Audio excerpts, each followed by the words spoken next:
우리 오늘 같이 살펴볼 성경 본문 말씀은요, 시편 113편 1절에서 3절입니다. 시편 113편 1절에서 3절 우리 합독하겠습니다.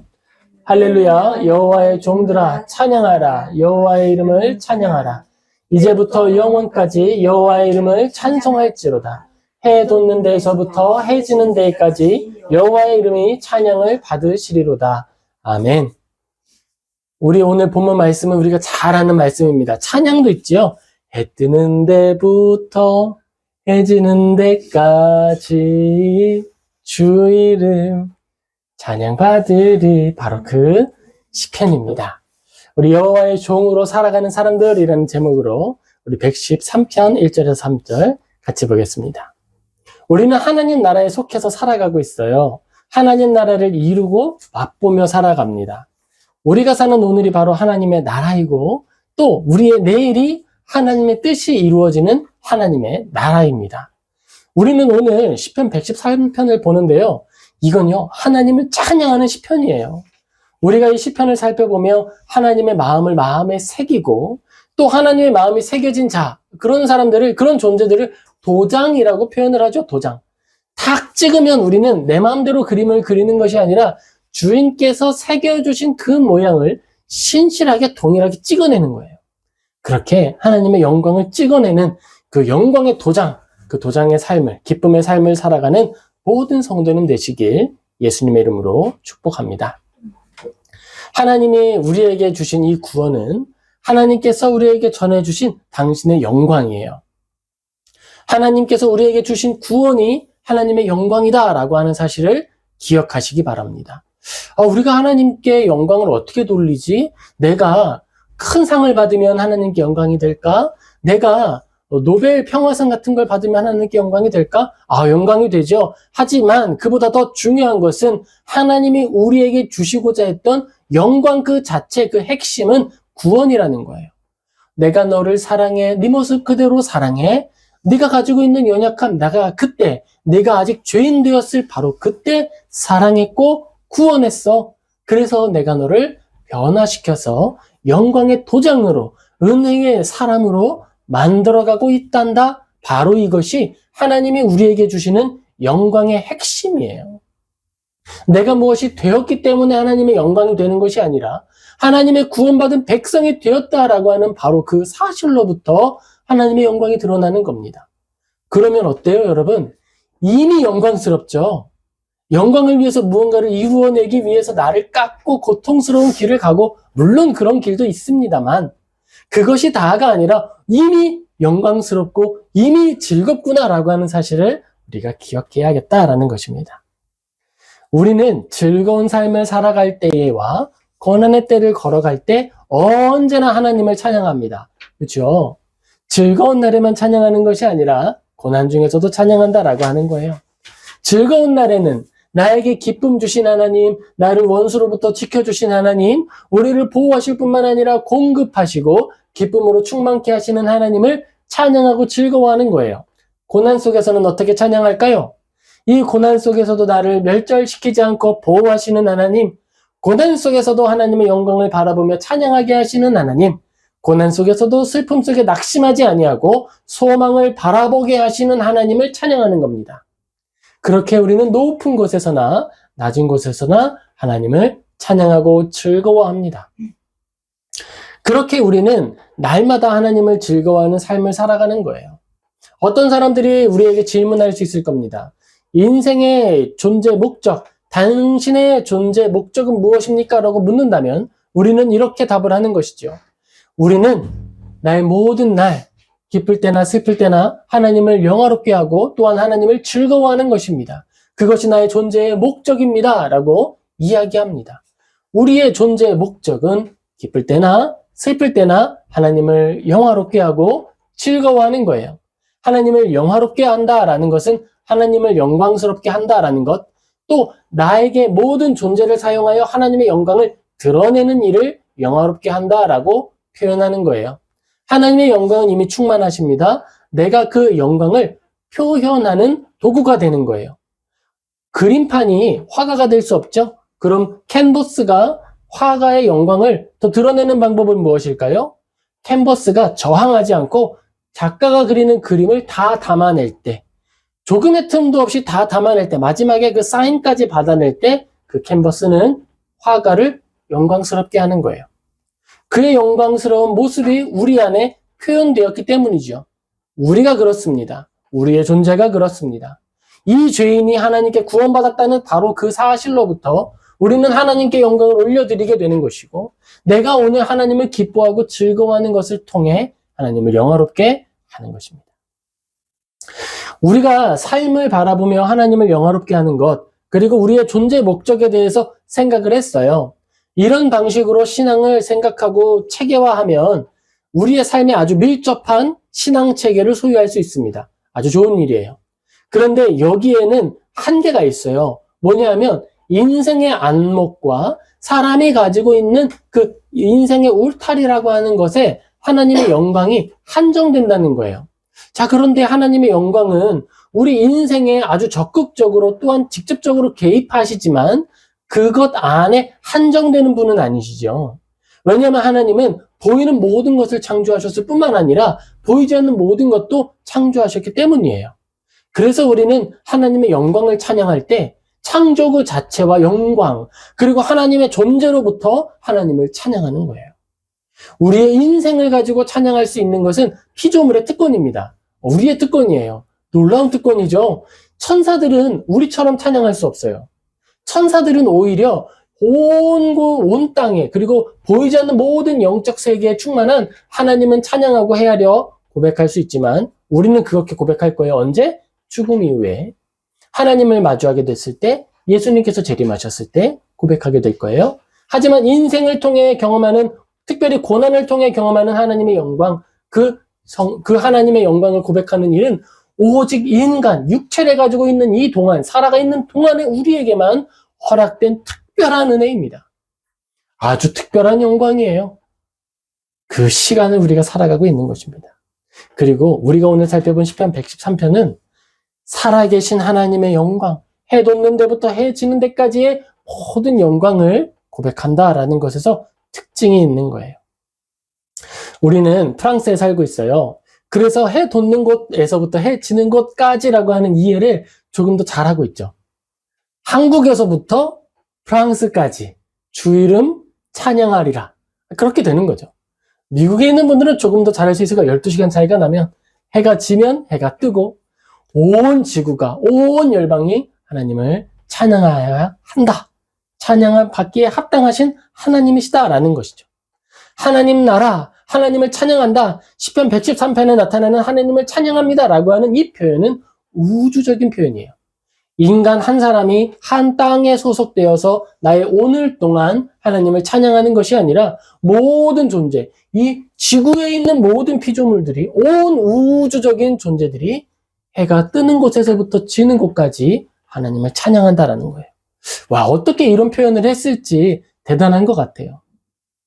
그때는 모든 땅이 평평하다고 생각하는 사람들도 있었잖아요. 그러면 어떤 일이 생길까요? 해가 뜨면 해가 진 곳은 없어요. 해가 뜨면 모든 평평한 땅이 다 해가 뜨는 거죠. 해가 지면 모든 평평한 지면이 다 지는 거예요. 그런데 시편의 이 기록자는 지구는 둥글다? 알고 있었나? 생각이 드는 거예요. 우주적인 이해를 가지고 하나님을 찬양하고 있습니다.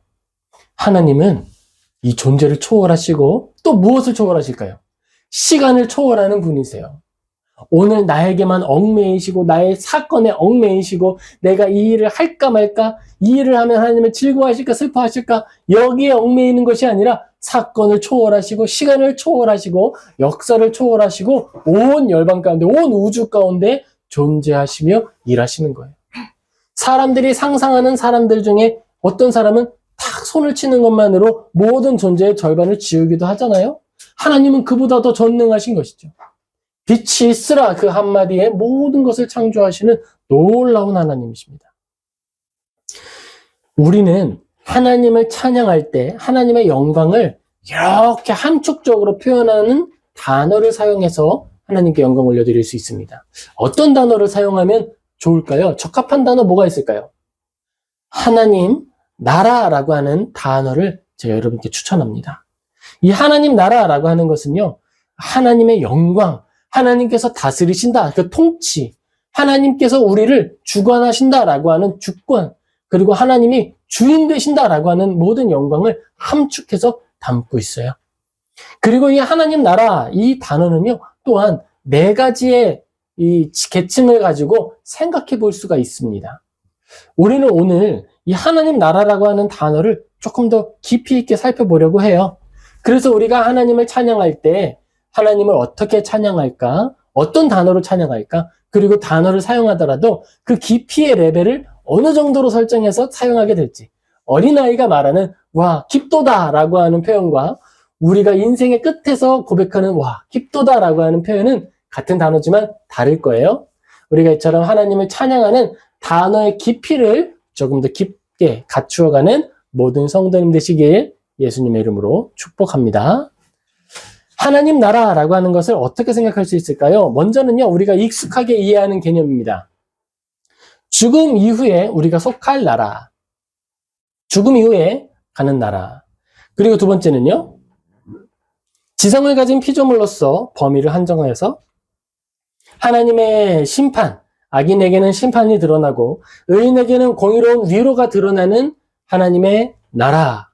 이 하나님의 나라는 믿는 사람과 믿지 않는 사람들을 포함하고 있는 하나님 나라입니다.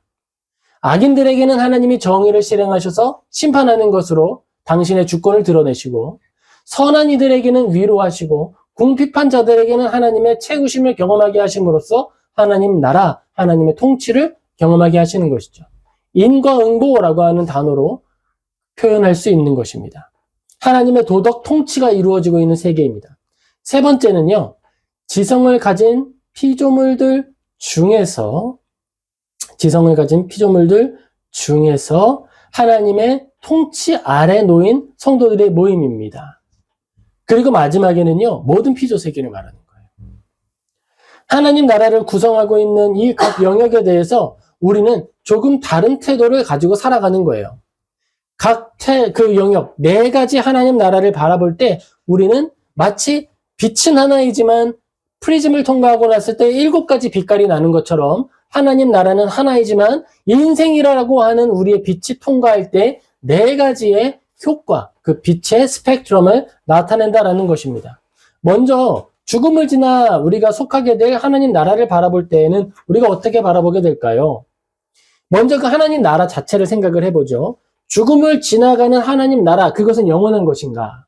그것은요, 일시적인 거예요. 왜 일시적이냐 하면 예수님께서 새 예루살렘과 함께 이 땅에 임재하실 때 바로 그때 이미 천국에 올라간 성도님들도 같이 오실 거예요. 육체를 입고 다시 오시는 거예요. 그래서 우리가 그 예수님이 오시는 날까지 살아있던 성도들은 단번에 변화되어서 함께 할 것이고, 예수님이 오시기 전에 죽은 성도들은 올라가서 그 천국에 소속되어서 하나님을 찬양하며 지내게 될 것입니다. 바로 그 죽음 이후에 속하게 되는 하나님의 나라라는 거예요. 그러면 그 상태가 일시적이기는 하지만 예수님이 오실 때까지라고 하는 점에서 그걸 바라보는 우리들은 어떻게 바라볼 것이냐? 우리가 쉬리로다 하고 바라보는 것입니다. 우리가 돌아갈 본향이 있도다라고 하는 것을 기억하며 바라보는 거예요. 그것을 기억하지 못하는 사람들, 하나님이 우리와 함께 하실 것이며 우리의 종착역이 하나님이시다라고 하는 것을 알지 못하는 사람들은 소망이 없겠죠. 하지만 우리는 메멘토 모리, 죽음을 기억하며 하나님 앞에 나아갈 바로 그 시간을 향해 걸어가고 있다라고 하는 걸 인지하는 거예요. 그리고 이전에는 죽음이 우리를 두렵게 하는 것이었죠. 아, 죽음 두렵다. 이런 생각 해본 적 없으세요? 어떻게 죽을까? 고통 없이 자면서 그렇게 죽을 수 있으면 좋겠다. 저는 어렸을 때 이런 생각 참 많이 했어요. 죽을 때 숨을 안 쉬면 너무 괴로운데 그걸 어떻게 2분, 3분, 5분 참아서 그렇게 하지 너무너무 고통스럽지 않을까? 막 이런 생각을 하는 거예요. 근데 이게 우리의 천국의 소망으로 바뀌게 된 이유는 변하는 거예요.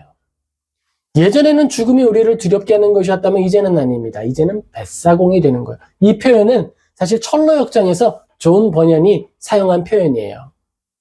2부에 나오는 표현인데요. 남편이 먼저 천국에 가는 것이 철로역정의 1부이고요. 이제 그 여정은 사실 고난당해서 먼저 박해당해 죽었던 남편을 이제 표현하는 것으로도 해석을 하더라고요. 남편이 먼저 예수님 믿는다는 이유로 박해받아서 죽었어요. 그게 철로역정의 믿음의 여정, 남편의 여정이었어요. 그 아내는요, 아내와 아이들, 세 아이였을 거예요. 그 아이들과 함께 또 천국의 여정을 걸어가는 거예요. 그리고 그 아내는 흑사병에 걸린 것으로 해석이 됩니다. 심장에 화살이 날아 박혔어요. 근데 그 화살은요, 정해진 시기에 뱃사공을 만나게 되는 하나님의 사랑의 편지라는 거예요. 정해진 시간에 하나님을 만날 수 있도록 뱃사공을 만나러 가는 티켓, 그것이 심장에 날아와 박히는 편지의 펴살촉이 된다는 거예요. 그리고 그 뱃사공은 아무 해도 입힐 수 없습니다. 오히려 아주 공손한 태도로 그 부인을 모시고 믿음 씨가 당신을 인도하라 하였습니다. 그리스도인 씨를 만나러 가시죠. 인도한다라는 거예요. 우리의 믿음의 여정 속에서 하나님 나라에 속한다라고 하는 것은 소망이며 위로이고 우리가 쉼을 얻을 것이다 라고 하는 소망이 되는 것입니다. 그리고 하나님 나라에 속한 그 구분들 속에서 그 두 번째, 이 땅 가운데 믿는 사람과 믿지 않는 사람을 포함하는 하나님 나라, 바로 그것은 우리가 어떻게 바라보아야 하느냐? 바로 거기에서는 살아계신 하나님의 통치를 바라보며 살아가는 우리가 되어야 하는 거예요. 우리가 정의를 행하고 또 우리가 공의를 행하고 또 선을 행하되 낙심하지 않을 이유가 바로 이 두 번째 하나님 나라의 구분에 있는 거예요. 하나님은 의인을 지키시는 분이시다. 하나님은 이 땅 가운데 공의를 행하는 분이시다. 그러므로 우리는 선을 행하되 낙심하지 말고 끝까지 행해야 한다라고 하는 것을 알 수 있게 되는 거예요. 우리가 불의한 재판관 아래에서 신음할 때에도 우리는 하나님을 의지하며 소망을 가질 수 있습니다. 하나님은 살아계시며 지금도 다스리는 분이다라고 하는 걸 알기 때문이죠. 네 번째 구분이랑도 마찬가지인 거예요. 하나님은 우리를 다스리실 뿐만 아니라 모든 피조 세계를 다스리는 하나님이시기 때문에 우리는 소망이 있다라는 것이죠. 우리가 나의 삶을 바라볼 때 소망이 없을 수 있어요. 왜냐? 나의 삶에서는 하나님이 허락하시는 은혜 가운데 잠깐의 낮아짐, 요셉이 감옥에 들어가고 요셉이 종으로 팔렸던 그 어색한 삶의 상황이 찾아올 수 있기 때문이죠. 실상은 억울한 일을 경험하는 시간일 수 있다라는 거예요. 하지만 그것이 우리의 소망을 다 없애는 건 아니다라는 거예요. 왜냐? 지금도 하나님이 지으신 원리, 하늘의 해가 뜨고 지는 것과 봄, 여름, 가을, 겨울이 찾아오는 것과 하나님이 지으신 중력의 모든 법칙들이 신실하게 실행되고 있음을 보고 있으니 그 모든 법칙을 지탱하시는 하나님께서 당신의 진실로 기뻐하시는 원리인 정의 원리, 공의의 원리, 그 사랑의 법을 지키시고 수행하리라 하는 것을 믿을 수 있기 때문입니다.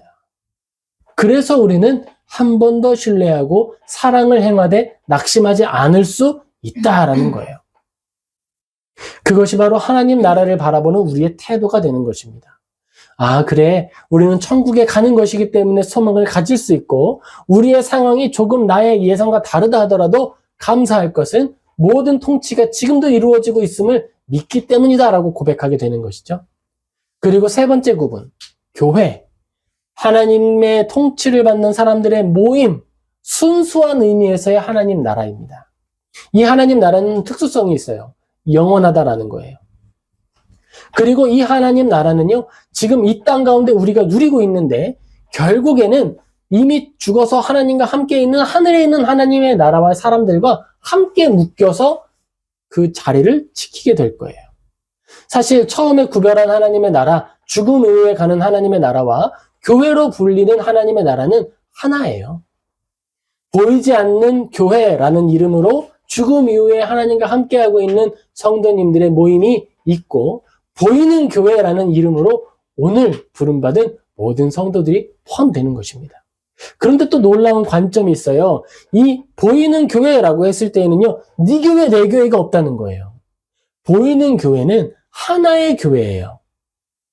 보이는 교회는 하나의 교회다. 자, 그러면 우리가 여기에서 생각을 하나씩 이어붙여 가야 하는 것입니다. 그럼 그 하나의 교회에 속한 우리는 어떤 마음으로 살아야 하는가? 우리가 하나님의 나라를 기억할 때, 공동체를 기억할 때, 그리고 공동체를 바라볼 때 이 관점을 생각해 볼 수 있을 거예요. 우리는 육체의 인도하심과 하나님의 때를 따라 모이고 흩어집니다. 주일에는 모이고요. 평일에는 흩어지죠. 우리가 흩어진 자리에서 교회 공동체가 다 가서 다 일 같이 하고 다 밥 먹고 그렇게 하는 게 아니죠. 부름받은 자리에서 모이고 흩어지는 거예요. 그걸 우리의 인생으로 확대해 보자고요. 우리의 인생으로 쭉 확대를 해보자고요. 그러면 인생도 마찬가지입니다. 하나님이 부르실 때 모이고 하나님이 흩으실 때 흩어질 수 있는 거예요. 자, 예를 들자면 하나님이 모으실 때 초등부에서 모일 수 있죠. 그리고 하나님이 이가 성장하면 중고등부나 대학부로 보낼 수 있어요. 그러면 이전에 함께하던 사람들과 연령이 다르다면 흩어지게 될 수 있는 거예요.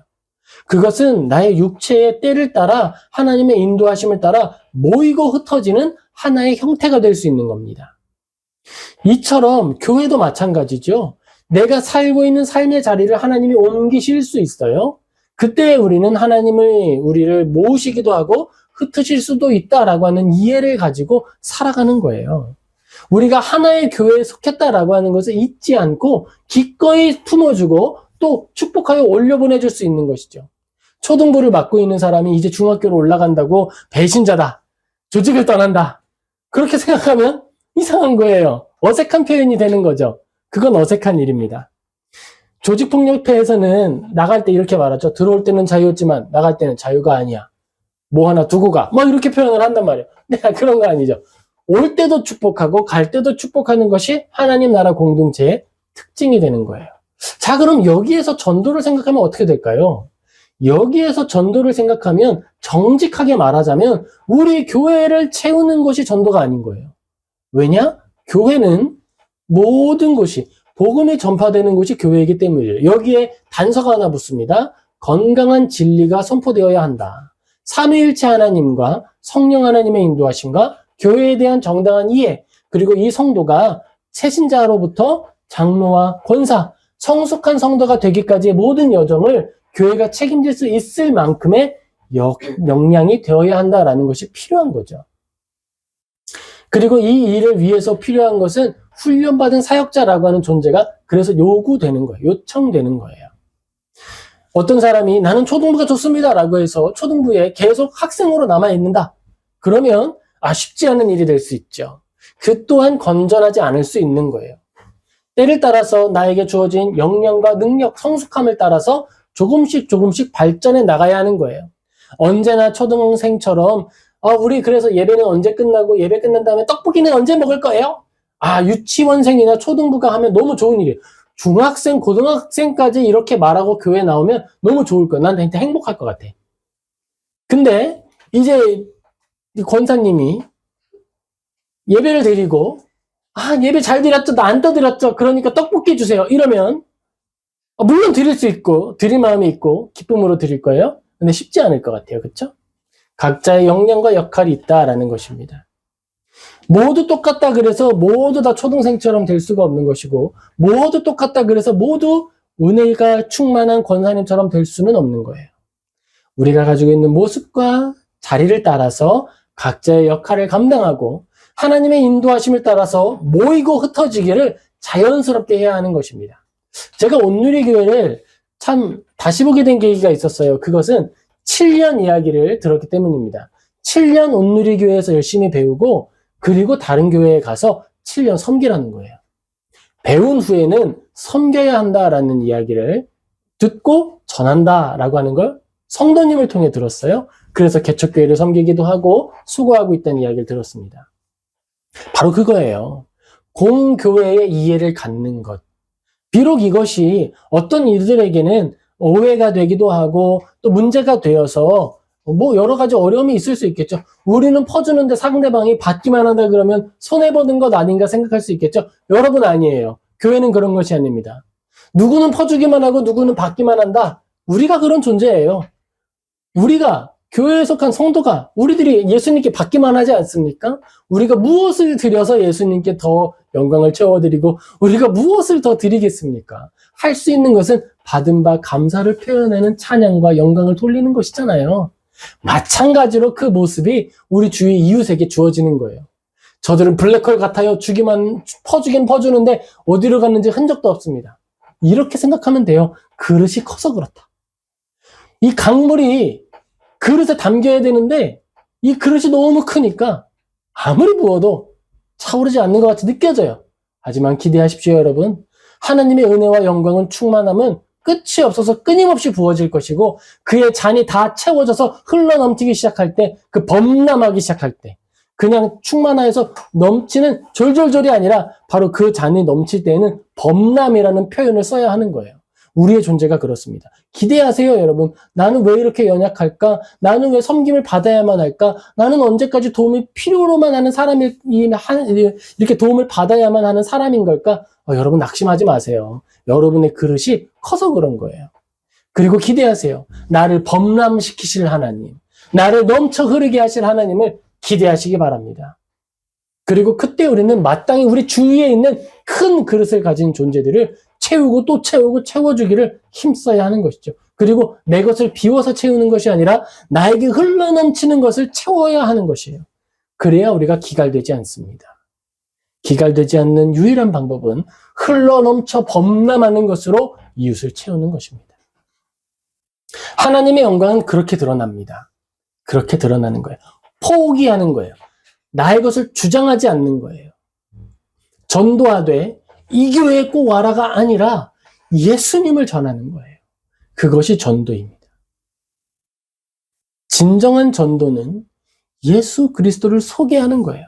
그런데 여기에는요, 언어의 표현이 다가 아니에요. 예수님이 우리를 부르시고 또 우리를 양육하실 때 가장 많이 노력하시는 게 뭘까요? 가장 많은 시간을 투자하시는 게 뭘까요?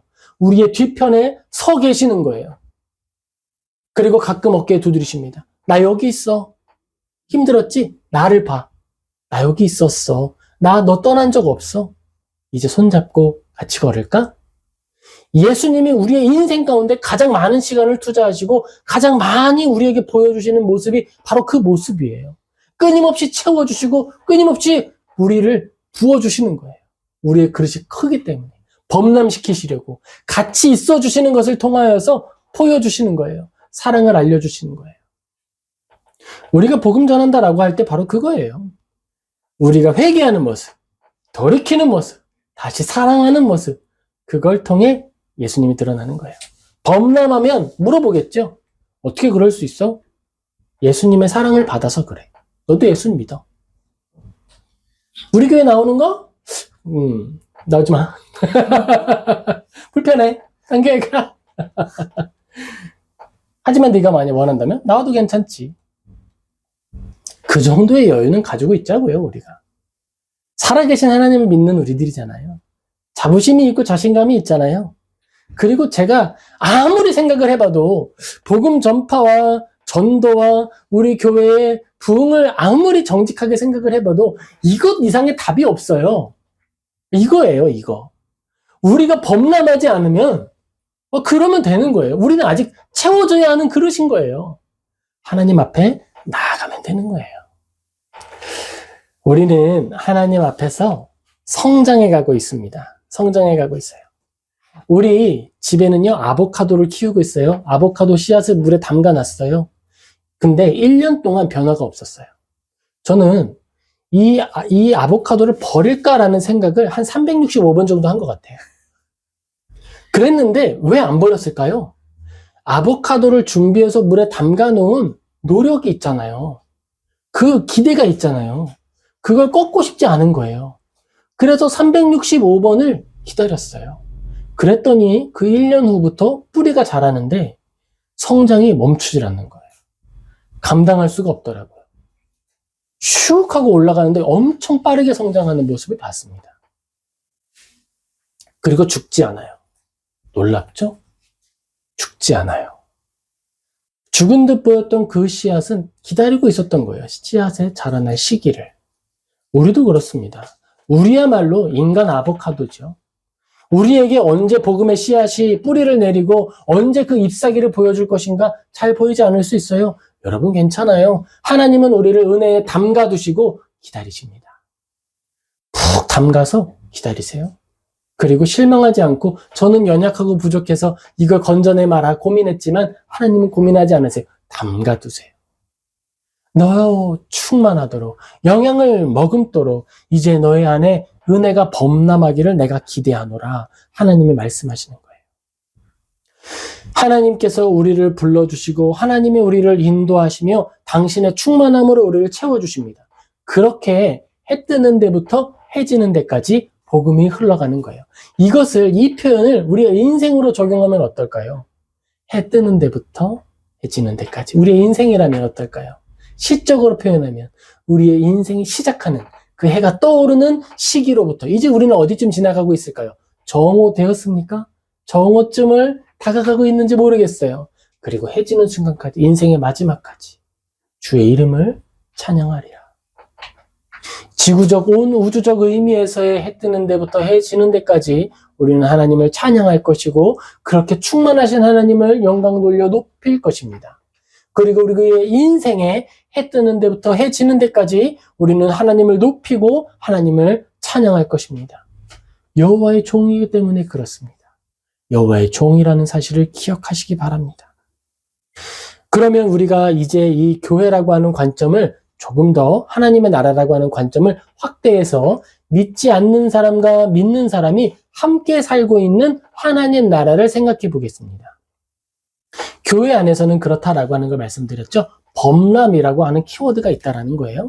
그러면 믿는 사람과 믿지 않는 사람이 함께 사는 하나님 나라는 어떤가라는 거예요. 여기에서 우리가 기억해야 하는 건 믿음을 가지는 우리는 믿음을 갖지 않는 사람보다 더 우월한가라고 하는 질문을 던져봐야 합니다. 우월하십니까? 아니요, 우월하지 않습니다. 이게 놀라운 비밀입니다. 우리는 조금 더 선한 것이 없습니다. 우리는 하나님의 은혜 때문에 은혜로 인해 은혜로 말미암아 구원을 받은 것뿐이에요. 내가 아직 죄인 되었을 때에 우리는 구원을 받았습니다.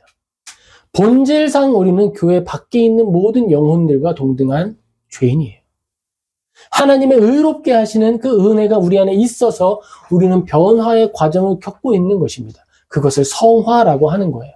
하지만 본질상 존재의 가치는 동등하다라는 거예요. 그러므로 우리는 교회 밖에 있는 영혼들을 정죄할 수 없습니다. 정죄의 눈으로 볼 수 없습니다. 그럼 오히려 어떤 눈으로 바라보아야 할까요? 빚진 자의 눈으로 바라보아야 합니다. 이 빚진 자라고 하는 키워드에는 세 가지의 포인트가 있습니다. 먼저는 예수 그리스도를 향한 빚진 자입니다. 내가 아직 죄인 되었을 때에 우리를 위하여 십자가에 달려 죽으신 예수 그리스도, 그 사랑의 빚진 자로서 우리는 살아갑니다. 두 번째 빚진 자로는 역사로 인해 빚진 자가 되었습니다. 우리에게 복음을 전하기 위해 수고하였던 스승님들, 수고하였던 선생님들, 복음을 전달하기 위해서 수고하여 주신 선교사님들, 바로 그분들에게 우리는 역사적으로 빚진 자가 되어서 오늘을 살아가고 있는 거예요. 마지막으로 빚진 자는 바로 저들입니다. 교회 밖에 있는 이들. 나는 아무 자격도 능력도 선한 가치들도 없는데 당신보다 무엇이 탁월하여서 나는 복음을 아는 자가 되었는가? 나는 여러분보다 뛰어난 것이 없습니다. 여러분이 예수님을 믿는다면 나보다 더 탁월한 그리스도인이 되리라고 하는 사실을 나는 알고 있습니다. 그걸 믿는 게 아니에요. 아는 거예요. 왜냐하면 나보다 더 탁월한 사람들이 이 주변에 너무도 많기 때문입니다. 그래서 우리는 복음 전하는 거예요. 예수 그리스도의 사랑에 매여서 복음을 전합니다. 역사를 통해 선교사님을 통해 우리의 스승님들을 통해 흘러온 복음의 빚진 자가 되었기 때문에 복음을 전합니다. 받은 은혜가 있으니까. 그리고 또 우리는 복음을 전합니다. 내가 무엇이라고 이 복을 받았는가? 내가 무엇이라고 이 사랑을 받아 구원받은 자가 되었는가? 내가 무엇이라고 그래서 복음 전합니다.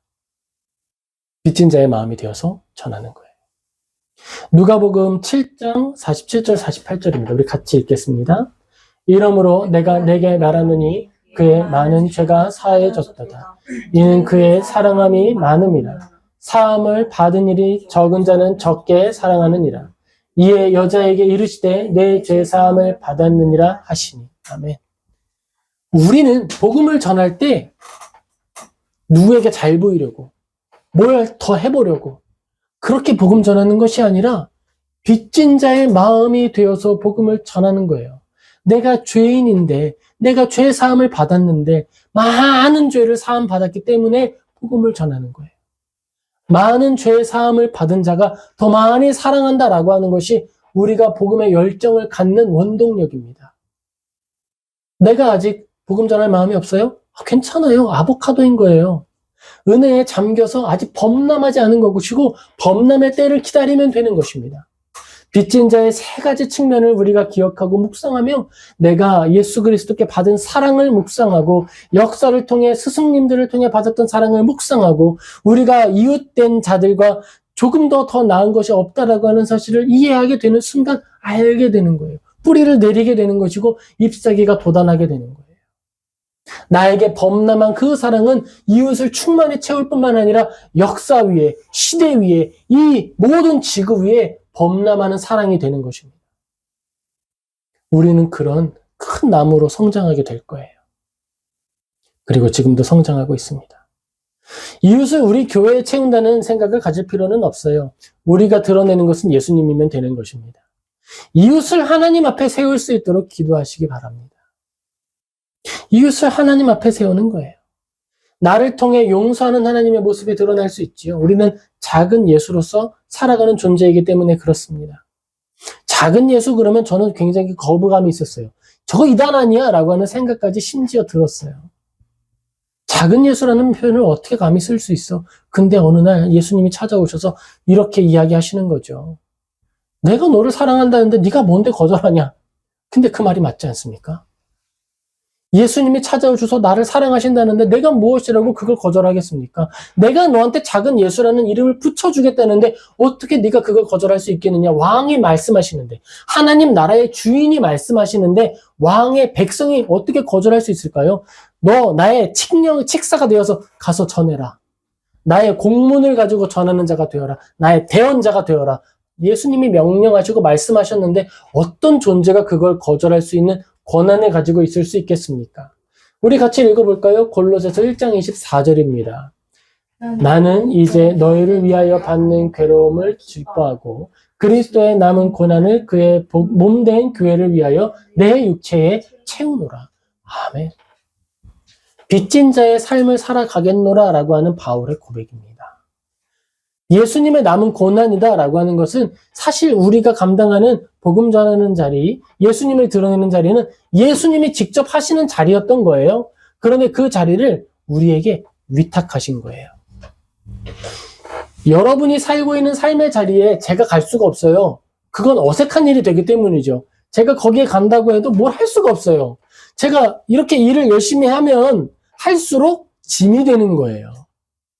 제가 여러분의 일을 하는 곳에 가서 열심히 일을 하면 할수록 어려운 일이 되는 것이죠. 그 예수님의 삶을 위탁받아서 우리는 살아내는 거예요. 그래서 우리는 기억하는 거예요. 이웃을 예수님 앞에 세우는구나. 예수님의 향기를 드러내는 것이구나. 나를 드러내는 것이 아니라 예수님을 드러내는 것이다 라고 하는 것을 우리가 기억해야겠습니다. 우리가 이 땅을 사는 동안에 가난한 이웃들이 우리 주변에 있을 거예요. 그때도 마찬가지입니다. 그때도 우리는 예수님이라면 어떻게 행하셨을까라고 하는 모습을 감당해야 하는 것입니다.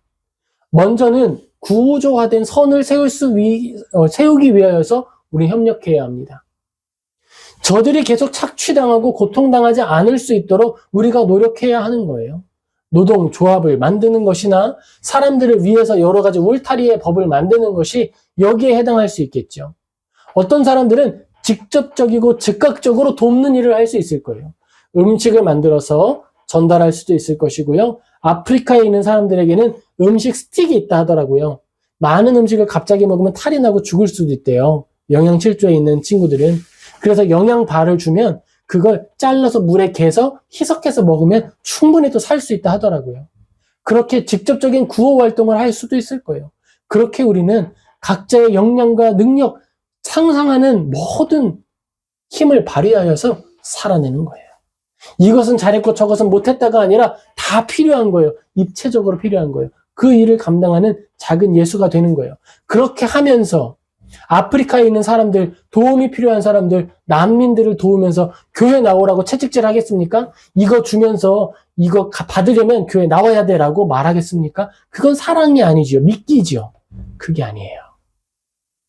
교회에 나와 나의 영혼을 채우는 것은 은혜에 속한 일이고 우리는 예수님을 보여주면 되는 거예요. 예수님을 보여주는 것이 복음의 핵심입니다.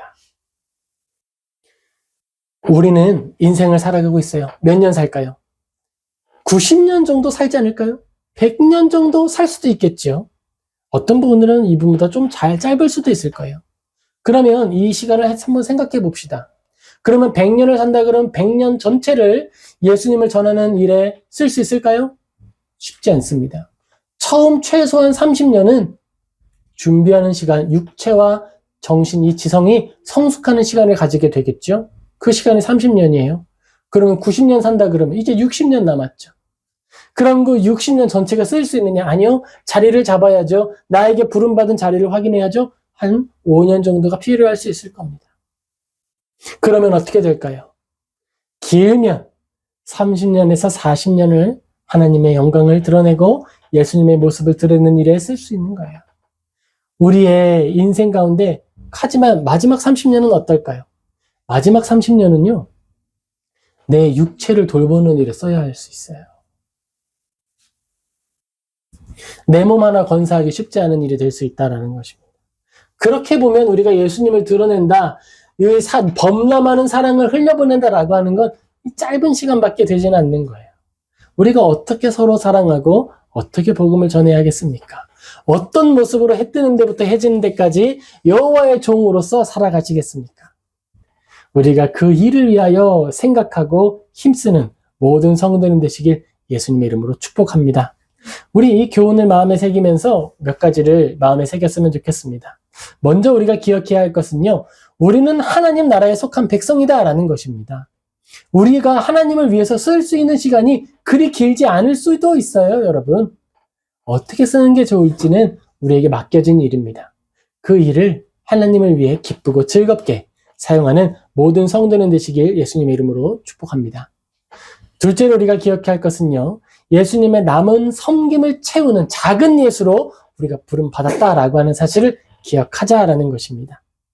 우리가 작은 예수로 살아가는 이 일에는 교회를 단순히 채우는 게 중요한 게 아니다라고 하는 거예요. 여기로부터는요, 여러분, 목사인 제가 여러분을 축복합니다. 부담 갖지 마세요. 하지만 부담 가져야 하는 것은 하나 있는데 예수님을 드러내는 일에 대해서는 부담을 확실하게 가지시기 바랍니다. 하나님을 그들에게 소개하고 그들을 예수님 앞에 세우는 일에서는 물러섬이 없는 최고의 수고를 감당하는 여러분 되시기를 예수님의 이름으로 축복합니다. 능력이 되거나 우리가 자격이 돼서 하는 것이 아니에요. 그 일을 명령 받았기 때문에 하는 것입니다. 우리의 왕, 하나님 나라의 주인 되신 왕의 명령을 받은 백성으로서 그 일을 감당하는 모든 성도님 되시길 예수님의 이름으로 축복합니다. 마지막으로 우리가 기억해야 할 것은요. 우리의 종착역은 하나님 앞이다라고 하는 사실을 기억하자라는 것입니다. 우리가 나아가야 할 마지막 종착역이 하나님 앞이다라고 하는 이 사실은 우리를 위로하기도 하고 우리를 격려하여 또는 독촉하여 하나님의 일을 할 수 있도록 돕습니다. 우리가 하나님 앞에 나아갈 것이다 라고 하는 이 사실로부터 힘을 얻고 원동력을 얻고 위로함을 얻는 모든 성도님 되시길 다시 한번 예수님의 이름으로 축복합니다. 아멘. 기도하겠습니다.